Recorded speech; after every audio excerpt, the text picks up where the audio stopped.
See, I'm exactly the same as you. But I've always loved that storytelling through music. I've always loved it. And you mentioned Shirley Bassey there, and obviously you worked with her recently, didn't you? What was it like to work with her? Well, as I say, I mean, I was a fan of Dame Shirley for many years. So I worked closely with a producer called Nick Patrick. We've done a lot of albums together, and most recently the Dame Shirley Bassey project. And this was recorded in lockdown, so you can imagine the limitations in terms of travel and what have you. And it was great. I mean, I was involved very much from the early stages of that album, and it was fascinating to work with her on a very sort of open level in terms of rehearsal. And, you know, it was fascinating to watch and learn from somebody that's had, you know, so many years of experience. And again, it was very much an accompanying role, you know, facilitating what she wanted. And I think, you know, as you work on various projects, you tend to take away something different from each one. And the Dame Shirley Bassey project was an example of something where I had to sort of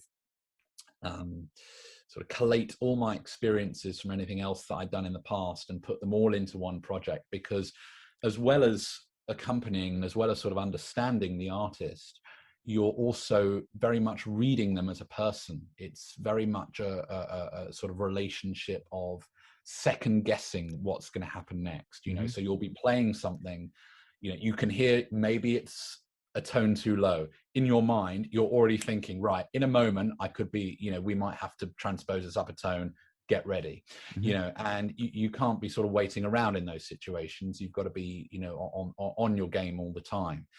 And that's a skill, I think, that's very important for these situations, in the sense that, you know, you have to learn to be adaptable, I think, and also do it in such a way that the artist is always accommodated and the artist's needs are always being facilitated. And Nick Patrick is absolutely brilliant at that. He's very good at managing a scenario and managing a whole project. I mean, I do not envy his task at all on this, because, you know, just to give you an example, Giorgio, I mean, the orchestra was recorded in Prague, the vocals were recorded in Milan, the piano was done in London at Masterchord. Steve Sidwell, who I know you interviewed the other week, he recorded the brass at Masterchord for a few of the tracks. We routined it down in Monaco, so it was spread out completely, and it was a case of scheduling everything so carefully, so that, you know, every stage of the project was managed very carefully. But also the central Pro Tools session, you know, had to be very carefully documented, because you've got all these audio sources coming in from different places.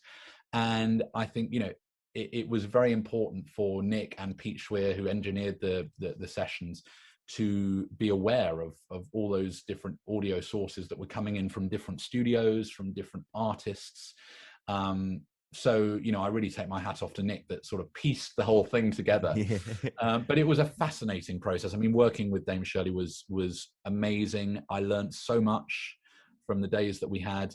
And she's very particular about the way in which she works. And, you know, not just musically, but also the energy that she emits. And I think the way that she breathes when you're accompanying her, even, you know, tells you so much about what she's about to do next, or the way in which she's going to do something next. And, you know, you can tell if she's feeling a song or if she's not quite feeling a song. And that was fascinating. And it was an amazing learning process, and one that I will always remember. Definitely a career highlight, that one.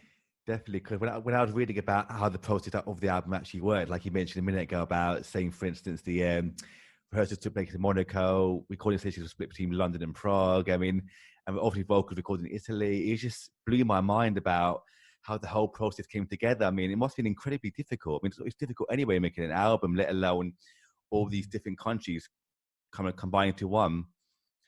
Absolutely. I mean, we were delayed actually quite a lot because we started before the lockdown happened. So we started January last year. We had 2 days of rehearsals in London, and that was the first time the team came together. and we routined various songs. I mean, we must have gone through, oh my gosh, 60 songs for that record. Wow. And, you know, sometimes songs got thrown out straight away. Mm-hmm. Sometimes they were held in a little bit longer because we weren't quite sure. Should we change the key? Should we change the tempo? Let's change the structure of the song. And sometimes that had an influence which allowed the song to stay in the mix a little bit longer. Mm-hmm. And other songs stayed in from the very start right to the very end. I'm trying to think of an example. I think I Was Here, the Beyonce cover, that we routined on day one, and that made the record. I think there are a couple more. Our Music was my first love, the John Miles number, which is a great song. And she actually she sang that at a Raw Variety show. Amazing. The famous Raw Variety show where oh gosh, Mike Dixon was conducting, and it was the famous show where she had to sing the beginning. It's a very short song. It's just got a verse and a little bit at the end. She went off and changed her gown, and then there was this whole dance sequence on stage, and then the whole cast gathered on stage, and she was meant to come up through this sort of trap door under the stage on this lift, and she just about made it because there was something wrong with the change of her gown. Oh, and really? It delayed. Yeah, she only had about 2 minutes and 30 seconds or something. And Mike was slowing the music down and slowing it down to give her more time. And she just about made it to come on and sing the last the last chorus. So that's a famed Shirley Bassey moment. And she reminded us of that occasion when we did the song.